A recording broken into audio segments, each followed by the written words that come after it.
देश के जाने माने प्रॉपर्टी और टैक्स एक्सपर्ट रमेश प्रभु जी, बहुत बहुत स्वागत है रमेश प्रभु जी हमारे स्टूडियो में आने के लिए। सर, ये जो एपिसोड है इस पे हम पूरा निचोड़ निकालेंगे कि जो प्रॉपर्टी से जुड़े हुए टैक्स के नियम हैं वो किस तरह से है, क्योंकि आजकल लोगों के द्वारा जब प्रॉपर्टी बेची जाती है, फिर कुछ और खरीदी जाती है, प्लॉट बेचा जाता है, खरीदा जाता है, तो कई सारे सवाल होते हैं। तो मैंने सर पूरी लिस्ट बनाई है जो हमारे दर्शकों के सवाल थे, उसी से आपसे समझना चाहेंगे एक्सपर्ट आपकी एडवाइस। तो सबसे पहला सवाल मैं आपसे ही पूछूंगा सर, अब हम मुंबई में हैं, मुंबई में रीडेवलपमेंट काफ़ी तेज़ी से बढ़ रहा है, तो रीडेवलपमेंट के अंदर जो ज़्यादा एरिया मिलता है तो उस पर टैक्स की लायबिलिटी कैसे आती है अगर रीडेवलपमेंट प्रॉपर्टी को अगर बेचा जाए तो?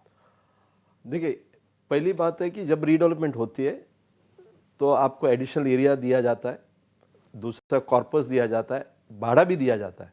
इसके ऊपर कोई इनकम टैक्स नहीं है, क्योंकि ये माना जाता है कि आपका जो भी गेन्स है, मतलब प्रॉपर्टी है, लगभग 2 साल के ऊपर आपने होल्ड किया है, तो इसके लिए जब रीडेवलपमेंट में जाता है तो 2 साल के ऊपर आपका जो रीडेवलपमेंट बन के आता है उसमें कोई जो एडिशनल एरिया मिलता है उसके ऊपर टैक्स नहीं है।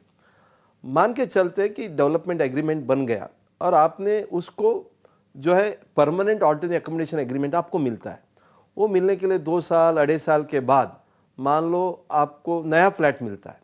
ये दरमियान मतलब 2 साल के बाद यदि अंडर कंस्ट्रक्शन प्रॉपर्टी जो रीडेवलपमेंट मिलता है वो आप बेचते हो विद एडिशनल एरिया, 2 साल के बाद बेचते हो, उसको लॉन्ग टर्म कैपिटल गेन बोला जाता है। यदि आप प्रॉपर्टी मिलने के बाद, नया प्रॉपर्टी मिल जाता है आपको, जो पोजीशन मिलती है नया बिल्डिंग बनने के बाद, वो 2 साल आप रोकते हो और 2 साल के बाद आप बेचते हो, उसको लॉन्ग टर्म कैपिटल गेन बोला जाता है। तो शॉर्ट टर्म और लॉन्ग टर्म इस तरह का 2 प्रकार की होती है। यदि लॉन्ग टर्म आप बेचते हो तो आपको लॉन्ग टर्म के हिसाब से 12.5%, आज के तारीख में 12.5% आपको टैक्स आता है। यदि शॉर्ट टर्म होता है, मतलब 2 साल के अंदर आप बेचते हो, तो आपको रेगुलर जो टैक्स स्लैब आता है, जो आपका अदर इनकम है, उसके साथ इसको भी जोड़ के जो स्लैब में आता है उस हिसाब से एडिशनल एरिया का या पूरा का? पूरा का। और एडिशनल एरिया जैसे अगर 1000 स्क्वायर फीट था और उसमें 300 स्क्वायर फीट एडिशनल मिला तो वो उस पर टैक्स लायबिलिटी नहीं? बिल्कुल नहीं है। अच्छा, तो ये लोगों के लिए क्लैरिटी दे दी रमेश प्रभु ने कि आपको जो एडिशनल एरिया मिलता है उस पर बेचा जाता है तो टैक्स की लायबिलिटी नहीं आती। बिल्कुल सर, अब मैं मेरे सवालों का सिलसिला शुरू करता हूं। जो सवाल है मेरे सर, क्या घर जमीन बेचने पर मिलने वाला मुनाफा टैक्स के दायरे में आता है? प्रॉपर्टी बेचने पर टैक्स आपने बताया जो कैपिटल गेन है लॉन्ग टर्म शॉर्ट टर्म होता है, और 2 साल से पहले और 2 साल के बाद बेचने में क्या फर्क है, अगर आप हमारे दर्शकों को बता पाए तो? बिल्कुल। देखिए, प्रॉफिट, जो भी प्रॉफिट होगा, बिजनेस में हो या प्रॉपर्टी बेच के आप करते हो, इसमें टैक्स लगेगा।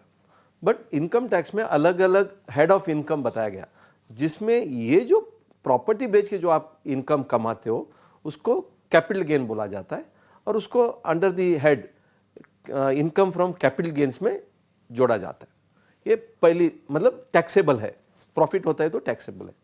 अभी दूसरा सवाल आता है कि ये जो टैक्स है ये स्पेशल टैक्सेशन होता है। इसमें 2 प्रकार का इनकम होता है, एक को हम बोलते हैं शॉर्ट टर्म कैपिटल गेन, दूसरे को हम बोलते हैं long term capital gain.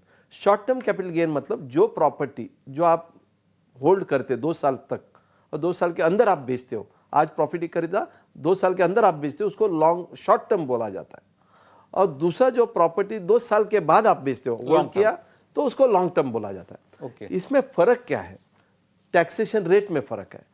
Short term capital gain है तो आपको रेगुलर इनकम टैक्स का जो स्लैब है उसमें से आपको टैक्स भरना है।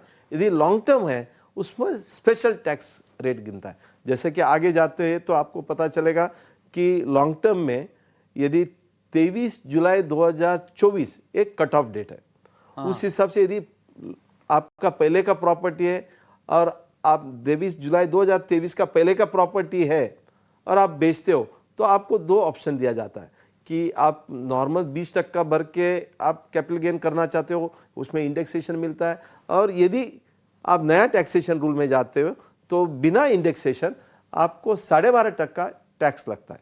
इस तरह का एक ये है। और लॉन्ग टर्म में आपको निवेश करने के बाद अलग अलग नया घर लेना, ये उसमें भी आपको बहुत कुछ राहत मिलती है। बिल्कुल सर। तो